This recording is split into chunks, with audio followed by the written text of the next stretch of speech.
Pai, em nome do Senhor Jesus, privilégio estarmos aqui, fruto da Tua graça, da Tua bondade e também da Tua misericórdia, Pai. Pedimos que o Teu Espírito Santo nos conduza nesse tempo, que toque aos corações, é o desejo do nosso coração, e profetizamos que a Tua graça e a Tua bondade faça toda a diferença, Pai. Em nome do Senhor Jesus, amém, amém e amém. Bom dia a todos aí, mais uma vez aqueles que estão nas transmissões.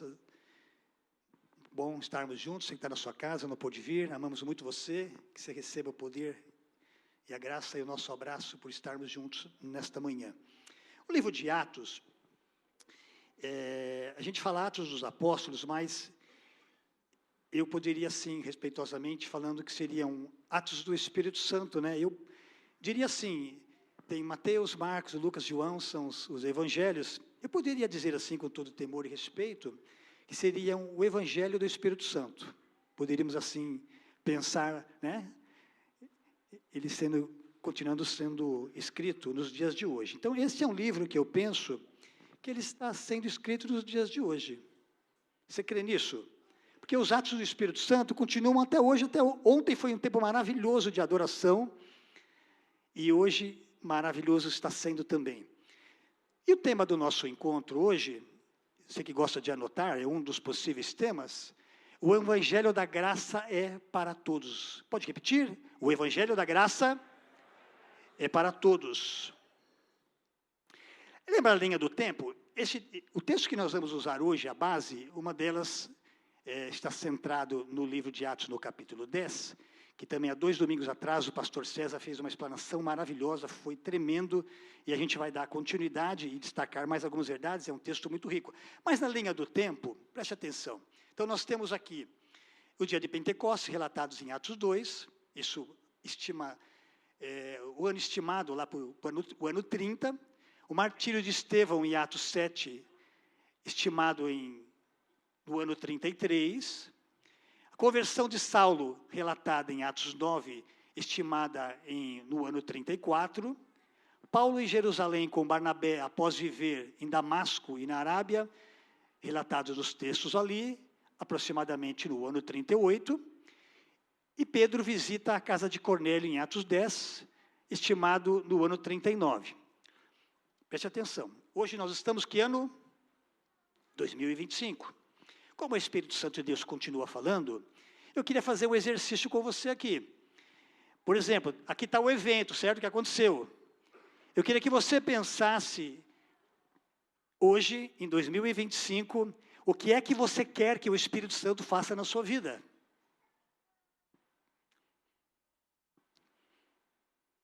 Por exemplo, a conversão do esposo, a conversão do filho. Um filho envolvido com algo que não é lícito e você gostaria de ver ele livre. Sua casa envolvida com o reino, seus parentes convertidos, você facilitando um G100. Eu queria que você agora, de forma profética e com fé, fizesse esse exercício. O que é que você quer que o Espírito Santo de Deus faça na sua vida e na sua casa hoje, em 2025? Por exemplo, você pode pedir algo material também. Você pode pensar assim, queria minha casa própria, meu carro. Tudo bem, excelente também. Excelente também. E eu quero só, assim, endossar isso sobre a casa própria. Um grande amigo que está aqui me ouvindo, ele falou assim, eu ter um desejo de ter a minha casa própria com a minha família. Estou vendo financiamento, nós estamos acompanhando, orando. Mas ele falava assim para a gente, sabe por que eu quero também uma casa? Porque eu quero ali que na minha casa tenha um G100. E, resumidamente, há 2 semanas atrás, nós fomos inaugurar o G100 na casa dele. Glória a Deus. Então, coisas assim você pode exercitar aqui com fé. Você pode falar assim, e no seu coração, o que é que você quer que Deus faça na sua vida, para que você olhe na história, que os seus filhos, os seus netos, se olharem a linha do tempo, e possam degustar e falar, isto aconteceu na minha vida em 2025. Faça esse exercício agora. Se você quiser compartilhar com o seu vizinho do lado, você fala assim, olha, o que eu estou pensando, estou desejando é isso. Tenha liberdade agora, conversa com seu amigo do lado. Tenha liberdade, onde o Espírito há liberdade, você pode pensar, você pode sonhar, de uma forma com fé e de uma forma profética.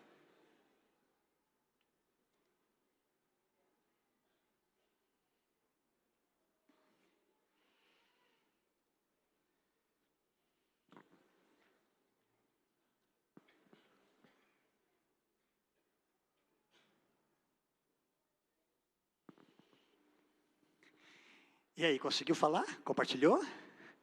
Você crê? Você está crendo? Você falou com fé? Multiplicação da igreja, multiplicação da sua célula, você colocou isso além também? Colocou? Expansão da igreja, da Comunidade da Graça aqui em Atibaia, nas cidades vizinhas, você colocou? Você pensou nisso? Seus filhos, seus netos, você pensou nisso? Que bom, que bom. Então vamos aqui sua mão no seu coração, sobre isso que você sonhou, você vai orar agora. Você vê com as próprias palavras, sua mão no seu coração, se tiver com sua esposa do lado, seu amigo, você dê as mãos, e você com a sua palavra, você fala, eu creio que isso vai se realizar em nome do Senhor Jesus, e vai estar na linha do tempo, na minha vida e na minha geração, e uma geração contará a outra geração os grandes feitos do Senhor. Nós os abençoamos, Pai, em nome do Senhor Jesus. Amém e amém. Bora lá. O capítulo de Atos 10, ele é muito grande. Eu selecionei alguns versículos para nós desenvolvermos o que Deus quer falar conosco nesta manhã, ok? Bora lá ler o comecinho. Tá? Este capítulo, Atos 10, ele é algo histórico para a vida da igreja. Porque ali se converteu a primeira família gentia. Gentios são aqueles que não são judeus, tá ok? Já foi falado algumas semanas atrás, mas para repetir, para que todos nós, se você não veio, não participou, você consiga também experimentar todo o alimento. Então, é um marco, é inicial. Então, isso estende-se até os nossos dias. Quantos gentios tem aqui? Você poderia levantar as mãos, porque não é judeus. Quantos judeus nós temos aqui? Então, quantos gentios nós temos aqui? Para abranger, entender o que é que essa história tem a ver comigo e tem a ver com você. Tudo bem? Então, eu e você estamos inseridos aqui. Foi a primeira família e o primeiro grupo de amigos que entregaram sua vida ao Senhor Jesus. Então vamos lá. No versículo 1 deste capítulo diz o seguinte: morava em Cesareia um oficial do exército romano chamado Cornélio, capitão do regimento italiano. Ele era um homem devoto e temente a Deus, como era também toda a sua família. Dava aos pobres esmolas generosas e sempre orava ao Senhor. Um pouquinho de história para nós entendermos este encontro maravilhoso do centurião romano e Pedro. Centurião, ele era um soldado, existia a corte italiana, e existiam os centuriões. Cada centurião cuidava de uma centúria, são 100 soldados, para nós entendermos aqui. E Pedro você conhece, certo? Nós destacamos as figuras. Então, Cornélio, diz esse texto, diz a palavra de Deus, que ele era um homem piedoso. Essa devoção e piedade eram demonstradas por sua generosidade em abençoar os necessitados. Embora praticasse boas obras, ele ainda não conhecia plenamente o Evangelho de Deus, o Evangelho de Jesus, das boas novas. Cornélio morava em Cesareia, uma das províncias mais romanas na época. Falando de italiano, hein? Certo? Você está aí, nós temos um italiano aqui. Amigo precioso. Então, Cesareia. Naquele contexto, os judeus e romanos tinham as vidas bem distintas. Não entravam um na casa do outro e nem sentavam à mesa para compartilhar as suas refeições. Deus, em sua soberania, decide se revelar em Cesareia e salvar Cornélio, sua família e muitos naquele lugar. Os gentios daquele lugar, descrito como tementes a Deus, eram pessoas que se sentiam atraídas por elevado padrão éticos do judaísmo, mas que não se dispunham a aceitar o rito da circuncisão ou as implicações da lei judaica e se tornar convertidos completos. O cristianismo era uma opção atraente para esses gentios que adoravam a Deus. Cornélio era um desses gentios. Ele era um homem de bom testemunho. Presta atenção no critério dele aqui, e análise de perfil de liderança, Cornélio foi assim, estudado. Porque como é que pode um pelotão tão hostil ter um líder com um coração diferenciado? Então, na análise de perfil, de análise que temos até no meio cristão, hoje não é o dia de falar sobre isso, mas é importante entendermos a diferenciação. Era um homem de bom testemunho e influenciava não somente dentro da sua casa, mas fora dos portões também. Sua vida reverberou na vida dos seus soldados. Os soldados romanos não eram bem vistos pelos israelitas, porém Cornélio era um homem de bom testemunho em toda a nação. Cornélio não buscava meios para maltratar e explorar as pessoas e não denunciava falsamente, como faziam alguns soldados. Deus estava olhando a sua vida de oração e sua expressão de misericórdia. E olha só o que acontece. Seguindo o texto, a partir do versículo 3, certa tarde, preste atenção, olha que coisa interessante que acontece. Certa tarde, por volta das 3 horas, teve uma visão na qual viu um anjo de Deus vir em sua direção e dizer: Cornélio. Temeroso, Cornélio olhou fixamente para o anjo e perguntou: que é, Senhor? E o anjo respondeu: suas orações e esmolas subiram até Deus, e Ele as guarda na sua memória. Agora, envie alguns homens a Jope e mande buscar Simão, também chamado Pedro.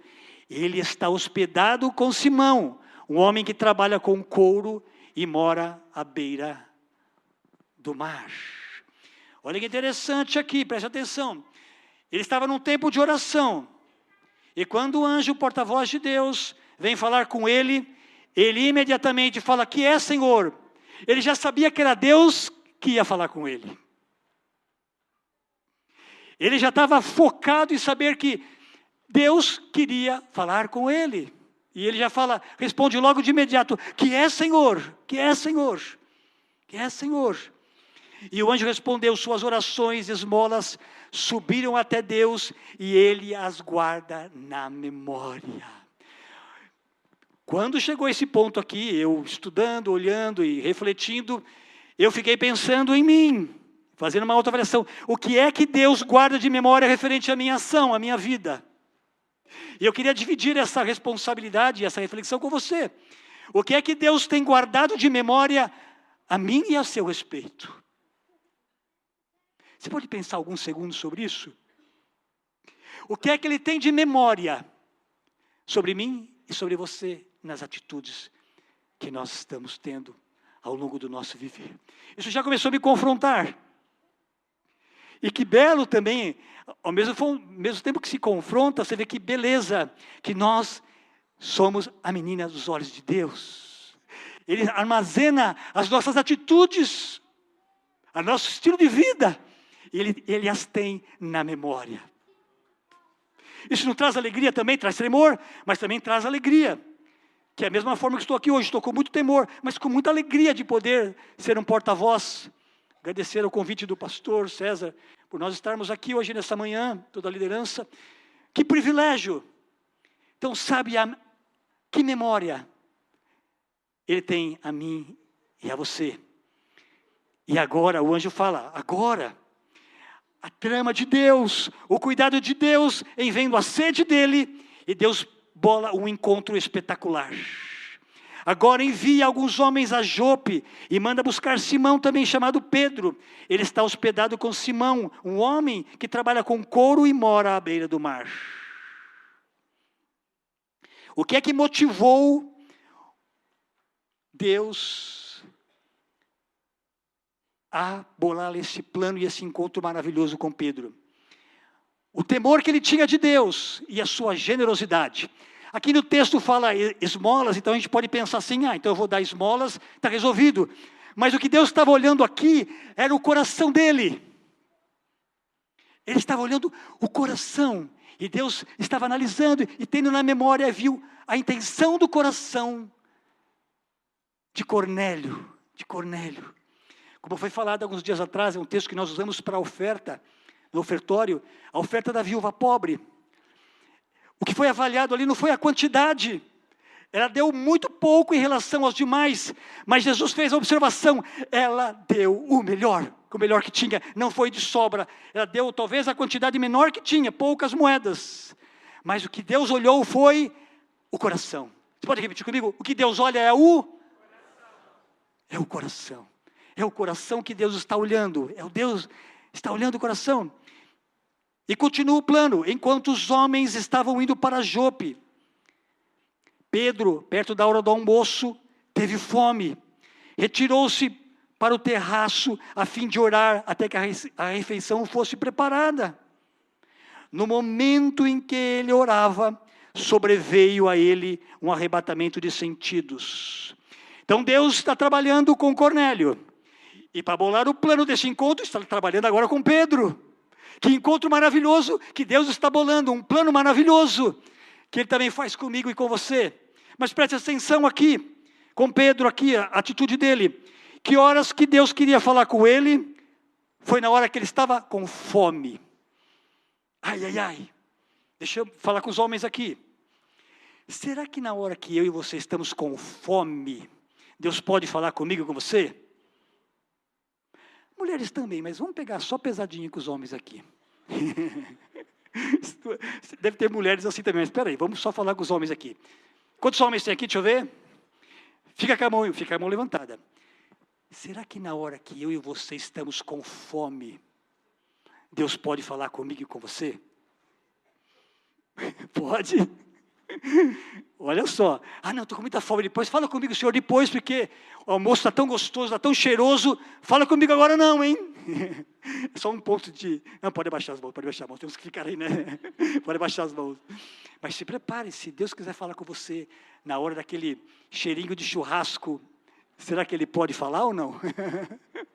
Né, meu irmão, como é que você chama? Pedro? Pedro? Caramba, olha só, arrisquei. Pedro, será que Deus pode falar com você na hora que você está? Tá? Ou não? Mais ou menos. Olha aqui, certo, eu peguei Pedro aqui. Deixa eu ver. Deixa eu arriscar, quem sabe tem algum Cornélio aqui, deixa eu ver, peraí. Vai que tem, né? Já pensou? Olha, homem de Deus, o grande homem, acertando. Mas, sugestão, se você que os nomes antigos estão voltando à moda, né? Cornélio é uma sugestão de nome para filhos, o que você acha? Mais ou menos. Mas Pedro, tudo bem, né? Deixa eu ver, então, quantos Pedros tem aqui? Deixa eu olhar, quantos Pedros? Cara, você está... Beleza, você está você, cara. Você está, que legal, cara. Pedro é um nome bonito, cara. Então, nesse horário, retirou-se para o terraço a fim de orar. E aí ele foi levado a um sentido de êxtase. Essa palavra, esse texto está... Eu estou usando todos os textos com base na NVT, tá ok? E alguns estou lendo e alguns estou parafraseando. Esse que está escrito no versículo 9 desse capítulo 9 e 10, né? Versículo 9 e 10. Esse termo êxtase, no grego, ekstemi, né? Não sei pronunciar bem o grego, mas o que ele quer dizer, esse êxtase? É importante a gente entender para não se confundir. Significa a transferência do estado mental normal para um estado elevado, dado por Deus com finalidade instrutiva. Deus queria dar uma instrução, e aí Ele mesmo coloca um sentimento. É Deus que faz isso, ok?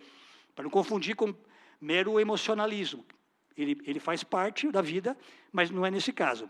Então, preste atenção. Então, Pedro tem uma visão sobre comida, já que ele estava com fome. Sabe como Deus faz? Já que você está naquele momento, já que você tem isto para oferecer, é esse momento que você está, eu quero falar com você. Olha só. Então, olha o que acontece a partir do versículo 11. O que aconteceu, né, com Pedro? Cornélio teve uma visão, agora Deus está trabalhando com Pedro. Versículo 11 desse capítulo 10. Viu o céu aberto e algo semelhante a um grande lençol ser baixado por suas 4 pontas. No lençol havia toda espécie de animais, répteis e aves. Então uma voz lhe disse: levante-se, Pedro, mate e coma. De modo nenhum, Senhor, respondeu Pedro, jamais comi alguma coisa que fosse considerada impura e imprópria. Mas a voz falou novamente: não chame de impuro o que Deus purificou. A mesma visão se repetiu 3 vezes. Então, subitamente, o lençol foi recolhido do céu. Foi recolhido do céu. Deixa eu ver aqui. Esse lençol foi recolhido do céu.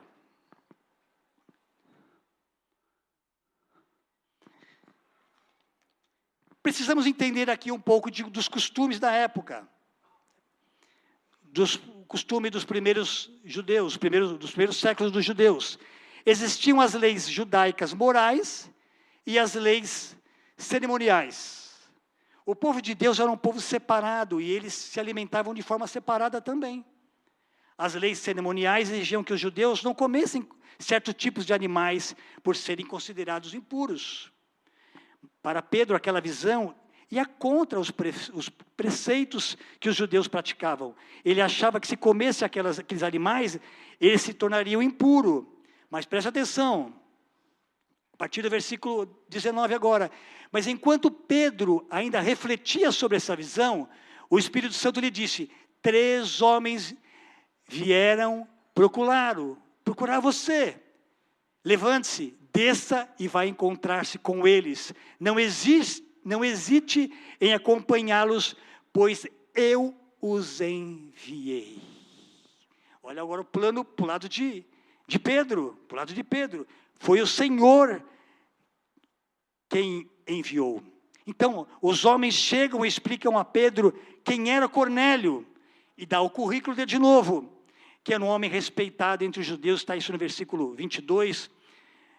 Explicam que ele era um homem respeitado entre os judeus, homem piedoso, e de que maneira um anjo ordenara que ele levasse até a sua casa, a fim de declarar a mensagem da parte do Senhor. Pedro os hospeda essas pessoas que vieram da parte de Cornélio, e no dia seguinte segue em viagem de 2 dias, acompanhado de alguns irmãos de Jope. Então Pedro também leva uma parte da sua equipe. Interessante entender que de Jope a Cesareia dá aproximadamente 50 quilômetros. 50 quilômetros. São 2 dias de viagem. Aí Pedro teve tempo suficiente durante a viagem para fazer a reflexão sobre a revelação da visão, qual seria o seu significado. Você imagine Pedro viajando, né, com a sua equipe, e também as pessoas que foram enviadas da parte de Cornélio. E pode ser também que alguns ligados a Pedro, que ainda não tinham comprado a visão, falaram: mas nós vamos lá mesmo? Você tem certeza que nós vamos lá? Entrar lá na casa de um gentio? Nós nunca fizemos isso. Estou imaginando aqui, não está na Bíblia, mas estou só conjecturando, que pode ser um tipo de papo, né? Mas mesmo assim Pedro foi degustando e tentando entender, porque Deus muitas vezes age também com um processo. E aí Pedro foi amadurecendo a ideia, e ele falou: não, se Deus me mandou, nessa viagem, eu vou convicto de que algo vai acontecer, algo vai acontecer. Chegando em Cesareia, está no versículo 24, chegando em Cesareia no dia seguinte, Cornélio estava esperando e havia reunido seus parentes e amigos. Ao chegar na casa de Cornélio, Pedro vai ao seu encontro e se prostra diante dele e o adora. Por que Cornélio faz isso? Porque Cornélio estava acostumado a dar ordem e receber ordens. Ele recebe a ordens de anjos e obedece. Ele dá ordem aos seus homens e estes também obedecem. E também ele tinha que prestar conta para a corte, ele também obedecia. Então ele era um homem ligado a essa questão de autoridade. Quando Pedro chega à casa, ele se prostra em sinal de reverência. Para Cornélio, seria natural se prostrar àquele que Deus o havia chamado. Pedro o adverte e diz assim: levante-se, eu sou um homem igual a você. Porque eu também sou igual a você, eu também sou um homem. E aí o pastor César também fez essa reflexão e eu acabei pensando nisso mesmo. Fiquei pensando nisso. Nos dias de hoje, talvez muitos líderes ou pastores gostariam dessa continência, dessa reverência, né? Porque é o grande homem, o grande pastor, eu sou o grande pastor. Quem que fala, é assim, né? Que pastor fala assim, é o grande homem poderoso. Vou falar quem é, que pastor César é, tá? Né? O grande homem poderoso, então, que seja, eu preciso que você bata a continência para mim, que você se incline para mim. Nos dias de hoje, há alguns pastores, né, alguns líderes que, infelizmente, precisam dessa reverência. Mas, olha aqui, a partir do verso 27. Volta aqui. Tá? A partir do verso 27, os dois conversam e depois entram na casa onde muitos outros estavam reunidos. Pedro lhes disse, vocês sabem que nossas leis proíbem que um judeu entre num lar gentil como este, ou se associe com os gentios. No entanto, Deus me mostrou que eu não devo mais considerar ninguém impuro ou impróprio. Por isso, vim assim que fui chamado sem levantar objeções. Agora digam, por que vocês mandaram me chamar? Por que vocês me mandaram me chamar? Você imagine o cenário, né? Você imagine o cenário das pessoas, de você chegar na casa de uma pessoa e já dar esse currículo, não deveria ter vindo aqui, porque vocês são assim, são assado. O que você falaria? Ah, então não precisa ter vindo, né? Mas ele logo fala assim, olha, eu vim imediatamente e vou receber também, porque eu estou nessa expectativa. Então, digam por que me mandaram me chamar. Cornélio explica toda a visão que teve do anjo e o porquê de chamá-lo de imediato. Olha a expressão de Cornélio, olha que coisa interessante. Vejam quão grande era a sede de Cornélio para ouvir a mensagem que o Senhor tinha para ele. Ele abriu a sua casa, reuniu sua família e seus amigos mais chegados e os preparou para ouvir a mensagem. Ele não poderia ouvir sozinho, ele ansiava que os outros também conhecessem ao Senhor. Olha que coisa fantástica, ele não queria isso só para ele. Ele chamou seus familiares, seus amigos mais chegados, seus amigos mais queridos, porque ele queria dividir esta preciosidade com as pessoas que ele ama. Você não tem esse desejo também de compartilhar com as pessoas que você ama? Então, Cornélio, com o coração transbordando de alegria, olha o que ele declara, que está no verso 33. Ele diz isto para Pedro. Olha que interessante o versículo 33. Agora estamos todos aqui esperando diante de Deus para ouvir a mensagem que o Senhor mandou que nos trouxesse. E esse versículo saltou aos nossos corações. Despertou em mim algo interessante. A expectativa de Pedro com toda a sua família, as pessoas que ele amava, e se preparou. Agora estamos todos aqui. Sabe que nós podemos, nesta manhã, declarar este versículo, com expectativa e com fé? Podemos declarar? 1, 2, 3. 1, 2, 3. Agora estamos todos aqui, esperando diante de Deus, para ouvir a mensagem que o Senhor mandou que nos trouxesse. Amém? Glória a Deus, glória a Deus. E olha no versículo 34. Então Pedro respondeu, vejo claramente que Deus não mostra nenhum favoritismo. Em todas as nações ele aceita aqueles que o temem e fazem o que é certo. Essa mensagem de boas novas para o povo de Israel era a seguinte: a paz com Deus por meio de Jesus Cristo, que é o Senhor de todos. Qual que era a mensagem? A paz com Deus por meio de Jesus Cristo, que é Senhor de todos. Que mensagem maravilhosa. Podemos com a mão no coração, repetir essa mensagem? A paz com Deus por meio de Jesus Cristo, que é Senhor de todos. Todos inclui todos. Todos está a mim e está a você. Quantos todos tem aqui? Vamos estar incluídos todos aqui? Então, a paz com Deus através de Jesus Cristo. É isso que nós precisamos. Porque não há paz sem primeiro ter paz com Deus. Muitas vezes confundimos o estado zen, aquela coisa sem problemas, sem isenção de coisas para fazer, de responsabilidades. Mas primeiro a paz com Deus. Primeiro paz com Deus. Se não tem paz com Deus, o restante não adianta. Com todo respeito. Pedro então começa a proclamar as boas novas do Evangelho. Curioso notar que quando Jesus pede que Pedro apacente as suas ovelhas, o Pedro não sabia que essas ovelhas também incluíam todos os gentios.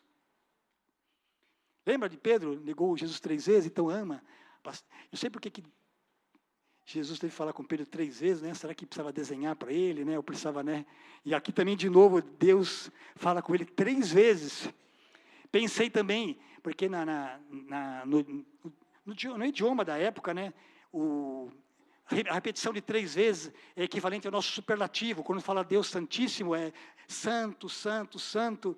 Ele também reflete ao nosso idioma o superlativo. Então, Pedro, você me ama, então que Deus falou com Pedro 3 vezes sobre isso. Todos fariam parte da família de Deus. E no futuro todos seriam ovelhas de Deus por causa do sacrifício do Cordeiro. Então, Pedro entrega a mensagem. Olha o resumo dessa mensagem que está no versículo 37. Olha aqui o resumo da mensagem que nós precisamos sempre pregar, esta mensagem.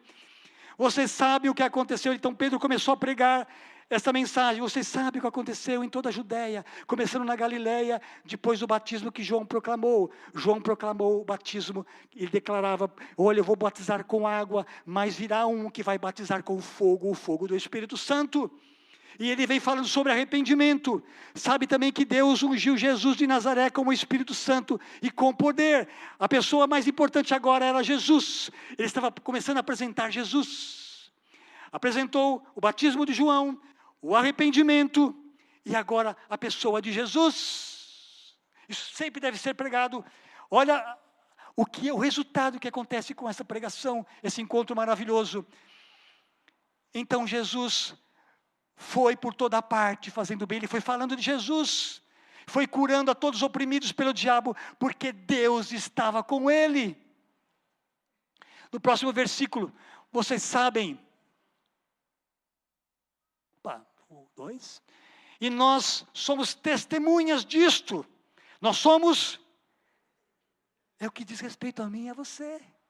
O que nós somos? Testemunhas.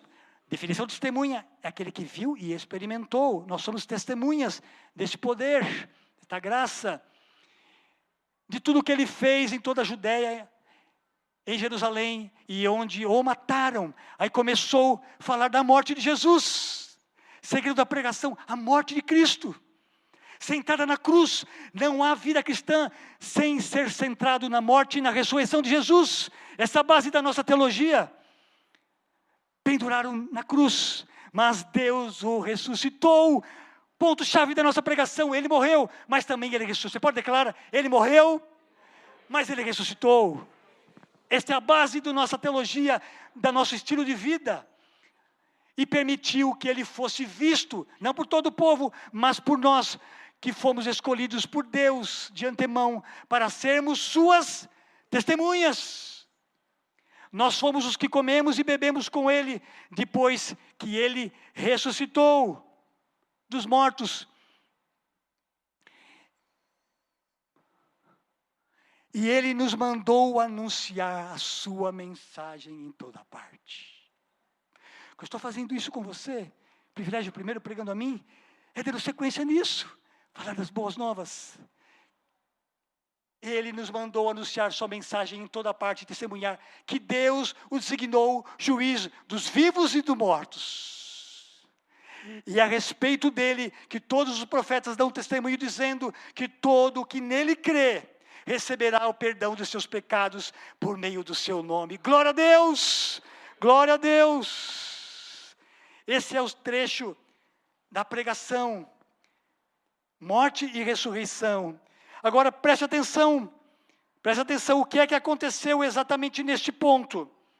Quando ele foi anunciando o Evangelho, a vida de Jesus, mais um ponto-chave que foi destacado pelo pastor César, quando ele declara perdão dos pecados, algo maravilhoso acontece, que vai estar, já vou dizer para vocês. Mas é importante entender que o profeta Isaías, no capítulo 59:2, diz assim, porque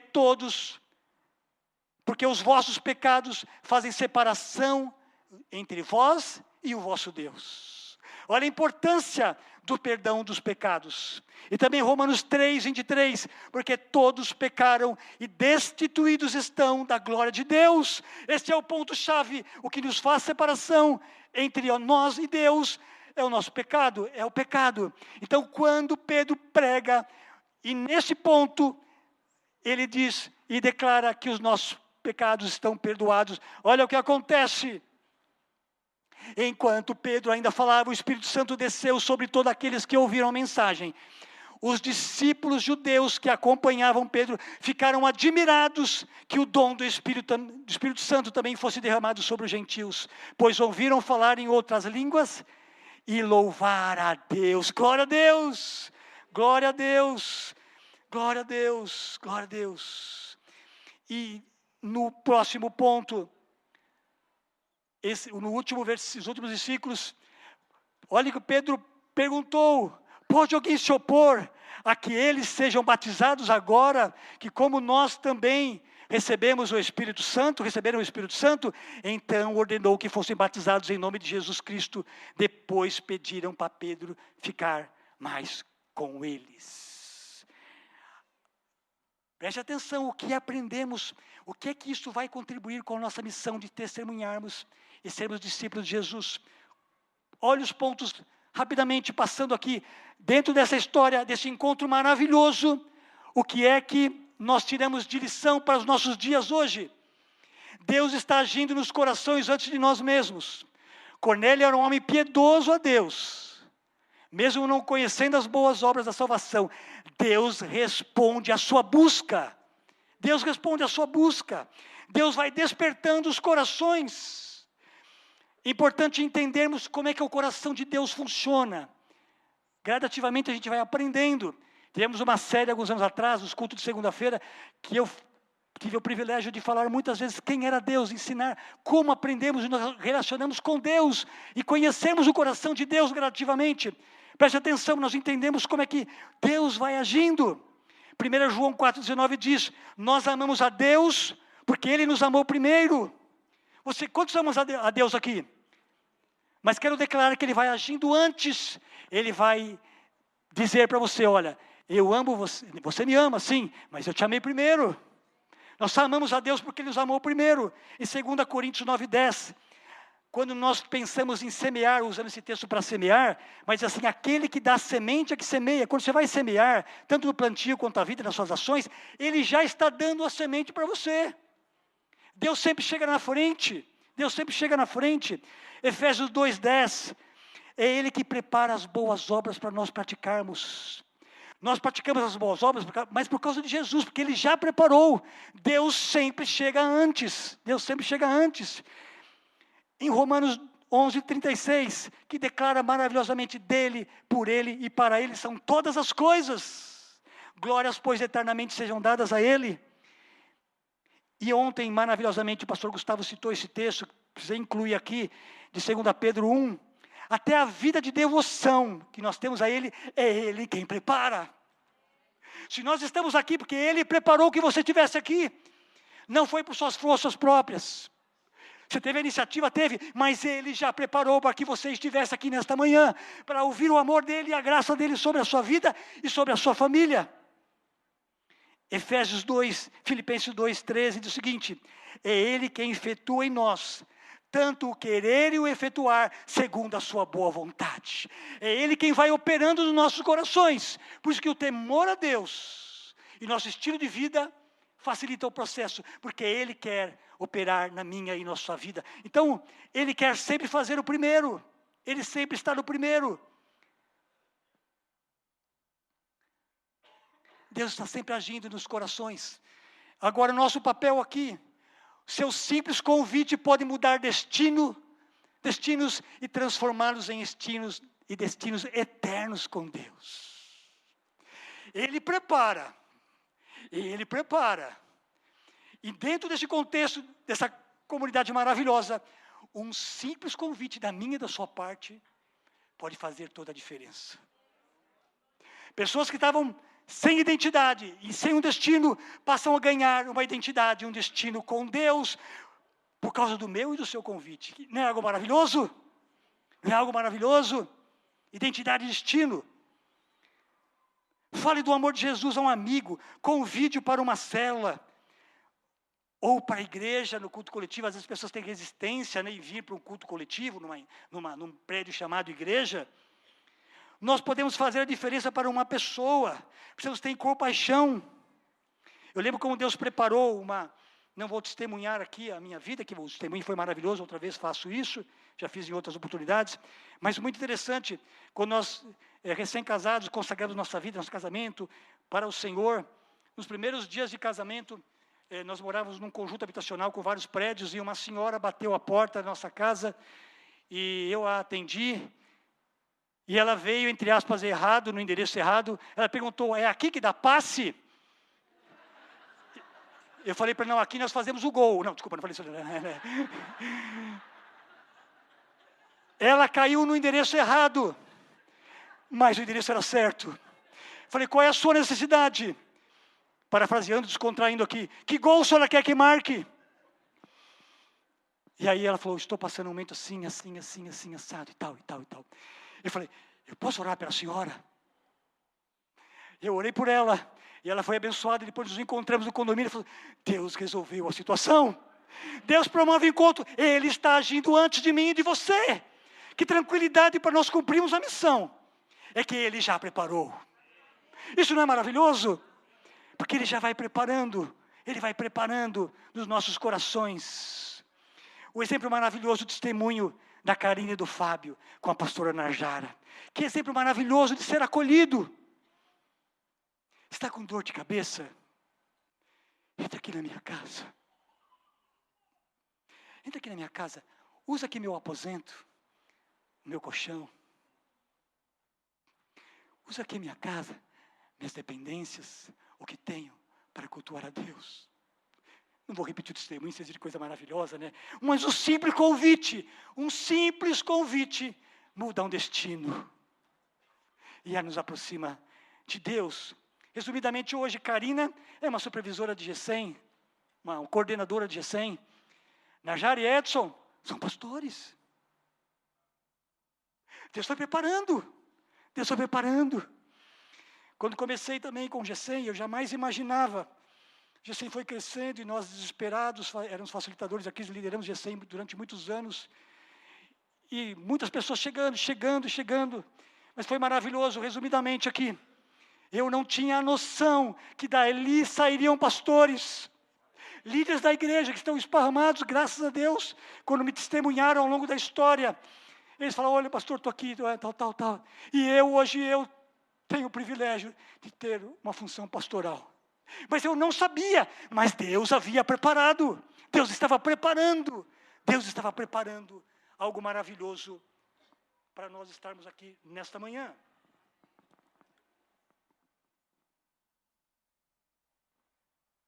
Tapou aqui. Foi? Aqui abriu a portinha. Se não der, você comanda aí, tá? Você acompanha aí, tá bom? Então, um simples convite, por exemplo, nós temos uma estratégia muito maravilhosa. Os nossos GECEM, já falamos, tá bom? O testemunho da Karine está maravilhoso, vou pular essa parte. Nós temos um evento maravilhoso que Deus nos deu, o encontro do amigo. Algo espetacular, que você pode levar e convidar seus familiares, seus amigos. Isso é maravilhoso, Você levar os seus amigos. Segundo ponto que eu quero destacar, você muda para mim, segundo ponto, para cumprirmos a missão, precisamos romper barreiras. Pedro recebe uma visão que confronta seus preconceitos. Pedro foi confrontado. Deus mostra que ninguém deve ser considerado impuro ou indigno do Evangelho. O problema do preconceito estava com quem? Com Cornélio? Não, estava com Pedro.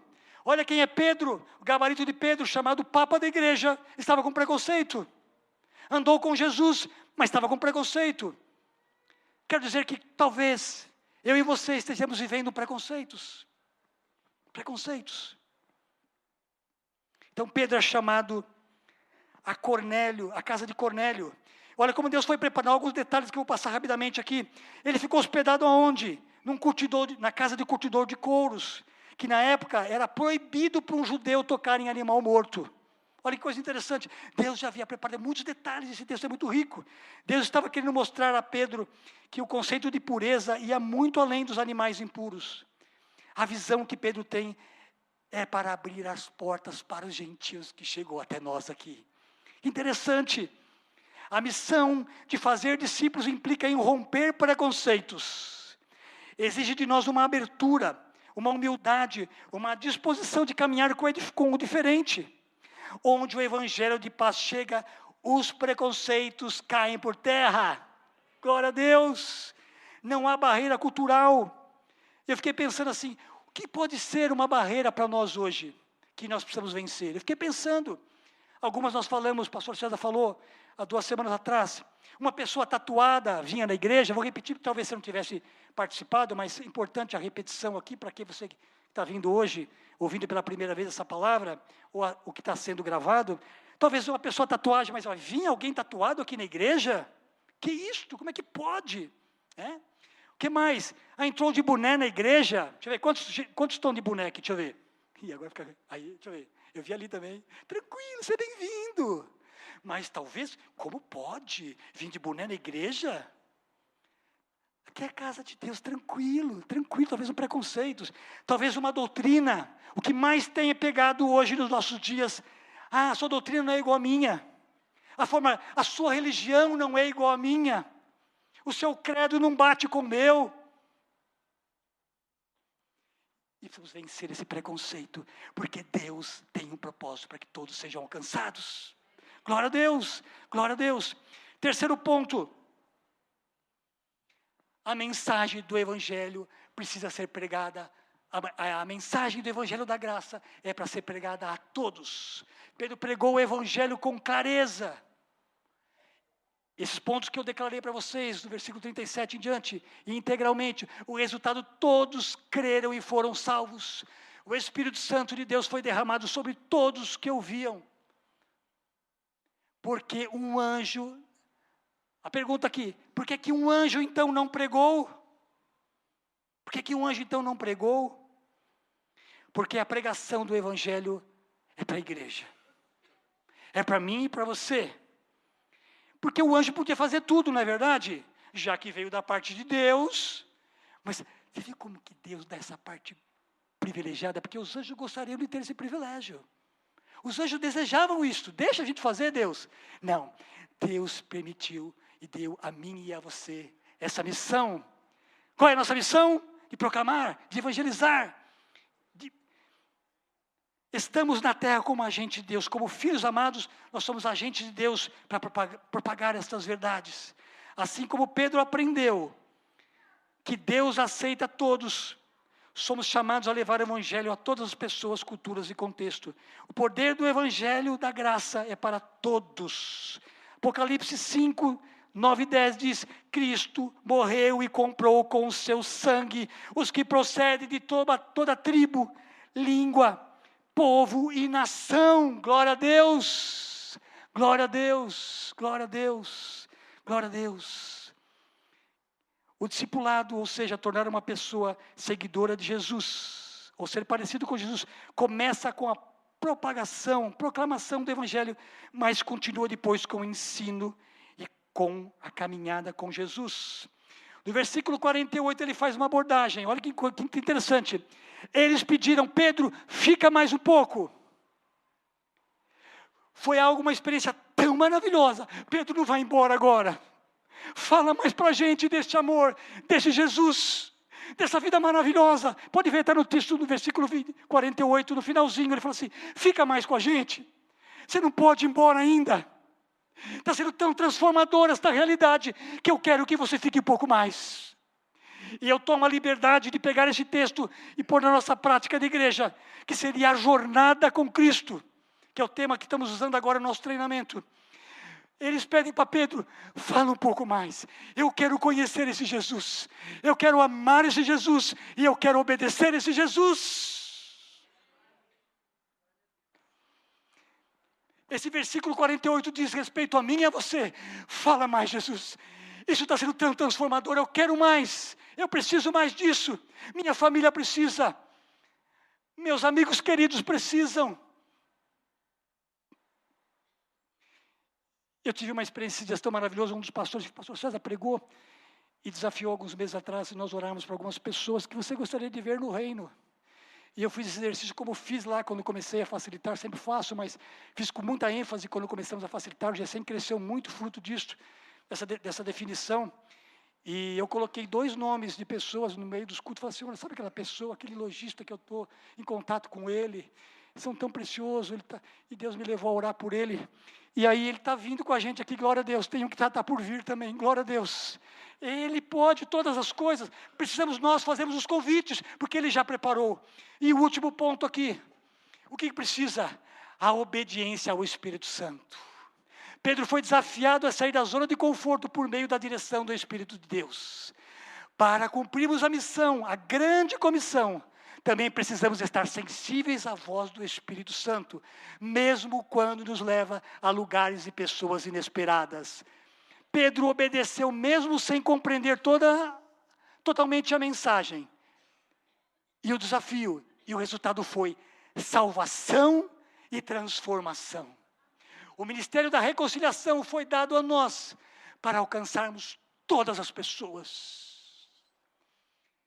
Diga comigo aí, a obediência vem antes da compreensão. Talvez nós não entendamos todo o processo, mas, como Pedro, vou quebrar meus paradigmas e vou obedecer. Glória a Deus, glória a Deus. Que bênção, que maravilhoso. Eu queria agora, encerrando aqui, nós víssemos um videozinho pequenininho, que diz, da missionária Angie Magoulos, pregando numa tribo na África. Olha que coisa maravilhosa. Enquanto isso a banda pode se preparar e nós orarmos a respeito disso em nome do Senhor Jesus. Peter said to them, repent and let every one of you be baptized in the name of Jesus Christ. This tribe was unreached, never heard of Jesus until this moment. And when the truth of the gospel hit this land, over 200 people gave their lives to Christ. And now, they're ready to be baptized. In the middle of the desert, with no water in sight, this tribe was determined to fulfill the scripture for their lives. Some dug a hole, wrapped it in plastic and braced it with large rocks.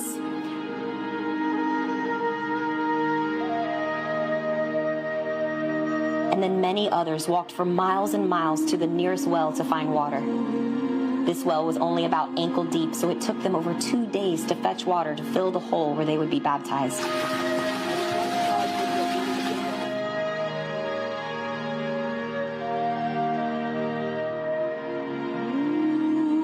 One by one, they entered the water with total faith that everything that they carried would be buried with Christ and that they would come out renewed. I saw them weep. I saw them delivered. I saw them fall under the power of the Holy Spirit. Then the Lord highlighted this beautiful couple that would continue this ministry moving forward. So after Meshach observed how the Lord was moving, he jumped in that water, and the Lord used him to baptize his own people.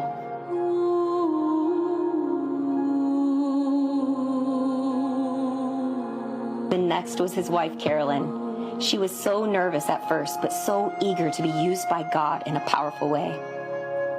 Some may say, you have to be a priest, a pastor, a man to perform a water baptism. But Jesus said in the Great Commission, go therefore and make disciples of all nations, baptizing them in the name of the Father, of the Son, and of the Holy Spirit. And this command is for every Christ follower, young, old, male, or female. God is building a team. We're multiplying, and we won't stop until every tribe, tongue, and nation hears the gospel of our Lord and Savior, Jesus Christ.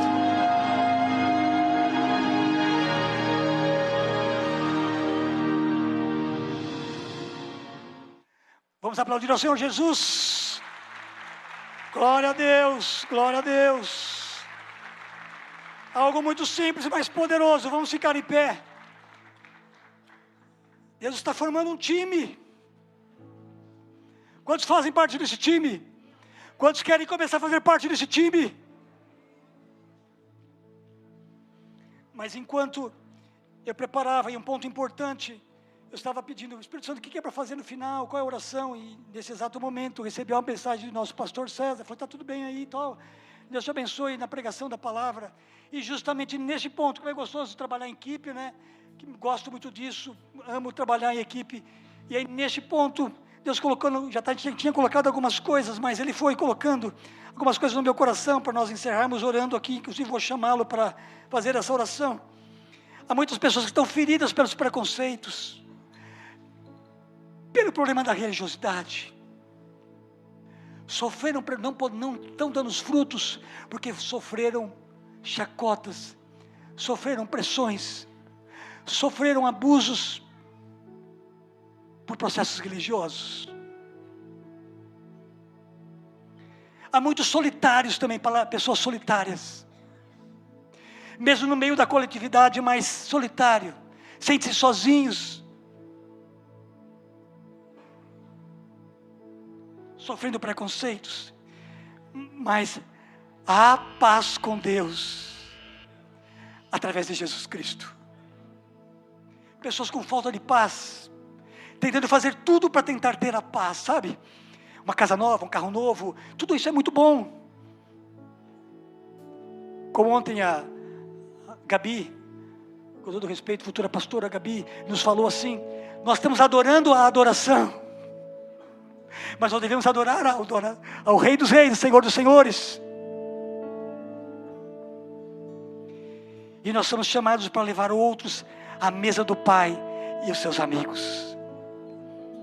E talvez hoje é a primeira vez que você vai entregar ao Senhor Jesus, porque o grande segredo dessa mensagem, que Ele é Senhor de todos. Ele quer ser o teu Senhor. Talvez você hoje aqui pela primeira vez ouvindo essa mensagem, ou estava afastado, ou estava só namorando esse processo de vida, e hoje chegou a sua vez. Eu quero que Ele seja o Senhor da minha vida. Eu quero entregar minha vida plenamente ao Senhor, para que esta vida aconteça. Então seja hoje o dia que Deus providenciou para você, mas também de você levar amigos para sentar à mesa com o Pai. Vamos ouvir este louvor, você deguste dele, e depois o pastor César vai orar por essas questões e outras mais, discernimento que o Espírito Santo colocou no coração dele. Será que Deus precisa mandar anjos? Ele não precisa mandar mais anjo, né, irmãos? Deus teve que mandar um anjo para o Cornélio falar assim: vem na minha casa, eu preciso de você. Sabe, irmãos, porque anjo não pode pregar o evangelho? Porque anjo não pode ser testemunha dizendo: ele fez isso na minha vida. Anjo não pode fazer isso, mas nós podemos fazer.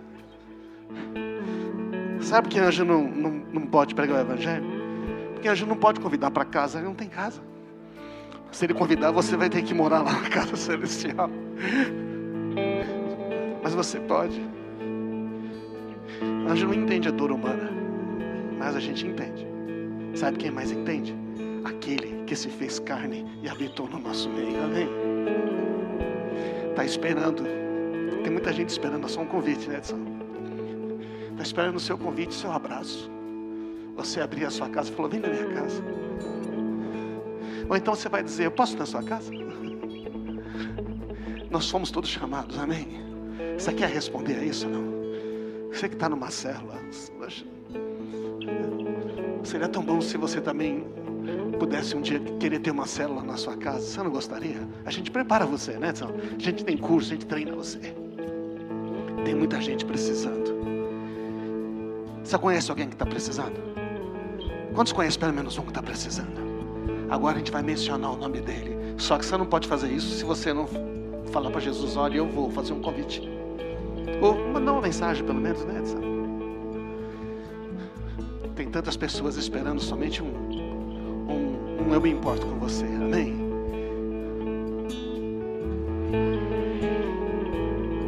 Não era você essa pessoa até um tempo atrás? Era ou não é? Alguém não falou com você? Agora é a nossa vez, amém, irmãos? Há lugar na casa, há esperança na casa. Quando estamos juntos, nós somos a casa de Deus Pai, amém? Vamos orar para essa pessoa. Fala: Senhor, olha, essa pessoa aqui, talvez ela é como eu, ela precisa te conhecer. Cita o nome dela agora. Senhor, nós estamos lembrando desse nome agora. Senhor, quantas pessoas nessa cidade, Senhor, às vezes são famílias, são amigos, são parentes, eles precisam te conhecer de verdade. As pessoas que estão só no meio de uma religião, Senhor, E nós estamos aqui, o Senhor tem nos chamado. Anjos não podem fazer isto, Senhor, mas nós podemos, como Edson falou para conosco hoje. Senhor, nossas casas estão abertas. Abra o seu coração, meu irmão. Mais do que a casa, o Senhor está dizendo para você: abre o seu coração para uma pessoa. Abre o seu coração para uma pessoa, como abriram para você. Abre o seu coração para uma pessoa. Pai amado, nós declaramos que haverão muitas casas abertas nesta nossa comunidade. Muitos corações abertos, muitas pessoas virão agora. E esses nomes que estamos citando, nós vamos convidá-los para a casa, Senhor, a nossa casa, mas também que é a tua casa, porque onde nós estamos, tu estás. A nossa casa também é a tua casa. Que coisa maravilhosa que é isso, Senhor.